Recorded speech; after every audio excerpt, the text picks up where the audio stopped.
Hey, try to get that spin real quick on the phone.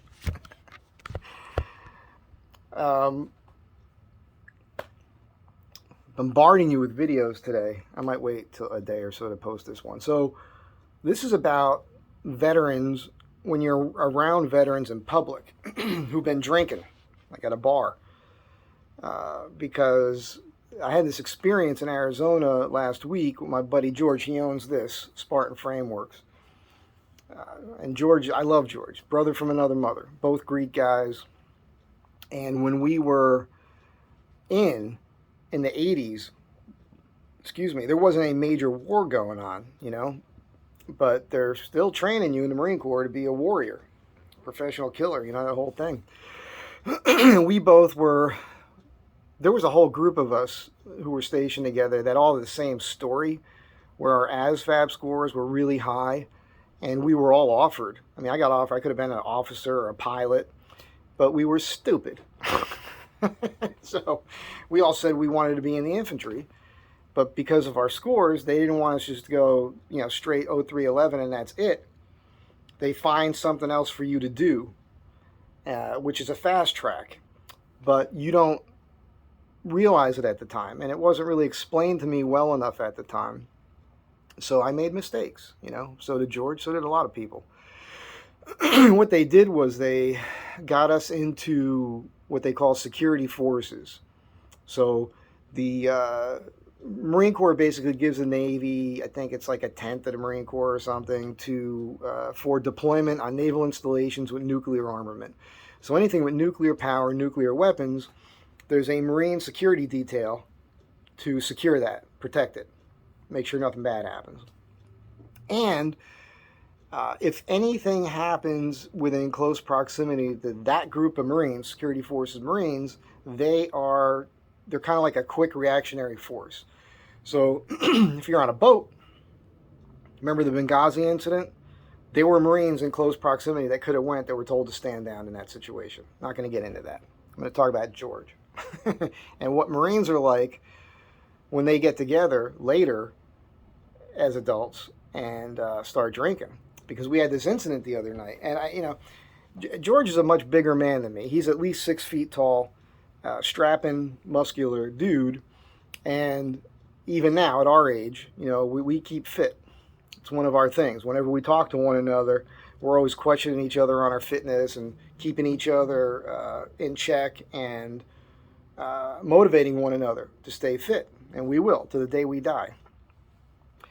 So, and the thing about me and George is we're both Greek, right? And Greeks are touchy-feely, huggy kind of guys.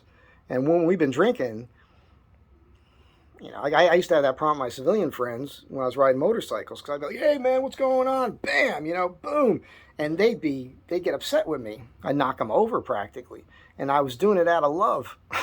Those are love taps, man. Like a quick story about me and George.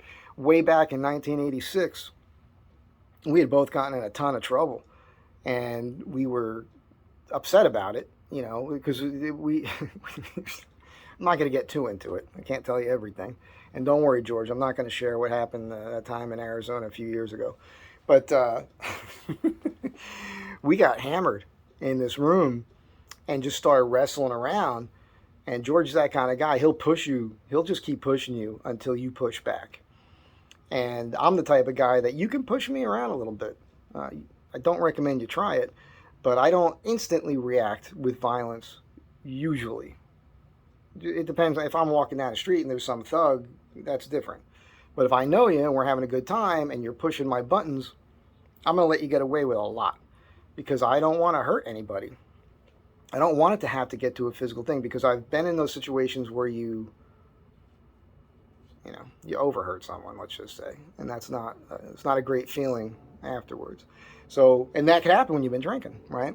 Well, George and I start wrestling around. We're young guys, and we're throwing each other into the walls and throwing helmets across the room, and we just destroy this joint. BEQs, we call them. I remember the next morning, I got up and I called civilian maintenance. I didn't give a name or a rank or anything. I just said, listen, we had a Marine cycle out last night, which was true. And he destroyed a room before he left. We need somebody down there to patch all the holes in the walls. And so they sent a maintenance guy down. And that's how I learned how to patch drywall correctly. So fast forward 38 years, whatever it is. And I see George the other night in Safford, Arizona. And I show up at 3 o'clock and he hands me a beer. And we were drinking until about 1 in the morning. And George was pushing me. We're at this bar. We drank, did some bar hopping, went home, got his fiance and her daughter, met up with another guy who had been at Seal Beach. Ironically, all three of us, got out early. I was able to finagle medical. It just changed to honorable discharge. It wasn't a big deal, but the other two guys I don't think were so fortunate. So we end up going to this to dinner, and after dinner we go to this other bar, and George starts in with this whacking me thing, hitting me, cracking me. And at one point I went back and stretched like this, and bam, he hits me in the chest. And I'm like, hey, knock it the fuck off, And he's laughing, and I don't realize it at the moment, but he had started drinking his beer, I just spun and jammed his elbow with his beer into his face and jammed the beer into his mug, and there's bam, and there's beer flying, and the whole table like, they're gasping, and I just start laughing. And George puts his head down. He goes, I deserve that, But it's not over yet, right? It's not over, because now he's got me, I'm freaking paranoid about it, because I know this guy's going to keep cracking me. And sure enough, man, I see it coming out of my peripheral vision. And I'm sitting next to him in a chair.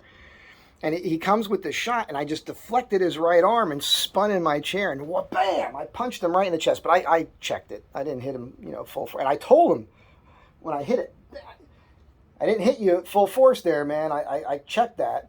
And then I grabbed him. I pulled myself into him, and I started whispering in his ear.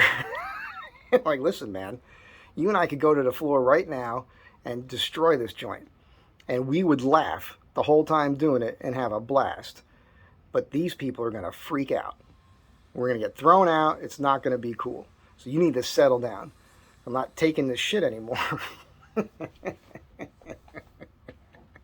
And the crazy thing is that everybody there knows him. And George, like, I hit a corporal. George dropped a corporal, I got stopped before I probably might have killed the guy, maybe. I don't know. That was my mindset at the time. Somebody got behind me and threw me in a half Nelson before I could keep going. But George decked his guy, and George is known for that. Like I said, he's a big man. George will just punch you in the head, and you're going down, So that's his rep as well. Nobody screws with that guy. And here I am. I'm really a fraction of his size. It was just a funny thing. So all this is it's kind of a cautionary tale. If you're out and there's a bunch of vets there, guys that serve together, whatever, and it starts getting physical, it's probably not anything serious. That's just it's a natural thing. That's fun. It's actually fun. I miss it to a large extent. I miss getting physical. It's there's nothing makes you feel more alive than getting punched in the face. I know it sounds crazy. I had this uncle. He was kind of an asshole, but he was a good-looking dude. He was super fit. He was a jock his whole life. Became a fireman, Golden Gloves boxer. And when I was a kid, and I don't know, I always get the ages wrong, but let me think about it. I was probably 10 or 11. That's probably about the time. He used to start coming over to the house with gloves. He'd put some gloves on, get on his knees, and beat the crap out of me. He taught me a lot about range, what your maximum effective range is, distance, how to judge, how you need to fight a guy based on his size and height, all that stuff. But the best thing was, bam! Bam! The punch right to the nose, right to the face. And I mean, he beat the piss out of me. And at the time, to be honest with you, maybe it's just my mindset. At the time, I thought it was awesome. It was fun. But it really paid off later in life when I was in a lot of bad situations, mainly in bars with alcohol involved, where people like to sucker punch you. You're looking away, you just happen to turn back, and bam, they just hit you one. You never see it coming. And and then you just look at the guy. That always rattles somebody's cage because they expect you to freak out over that. So if I can give you any advice other than don't get involved with veterans, don't try to break that up or anything, you know, I mean, unless it's serious, somebody pulls a freaking weapon or something. But the other thing is learn how to take a punch. It's one of the best things ever. You'll never regret that. If you got a little kid, you know, the best thing you can do is crack them right in the mouth every once in a while. Okay, I'm having a little fun with you. But anyhow, it was so much fun. I love reconnecting with my pals from the Marine Corps because we still get to be real men with one another. And I know when I say things like that, it ruffles some feathers, but that's who we are. You know, we're a smaller percentage of the population, and that's what we love about one another. So have a good day. Be nice to one another, and do your buddy a favor every once in a while. Just punch him right in the face. He probably deserves it anyhow.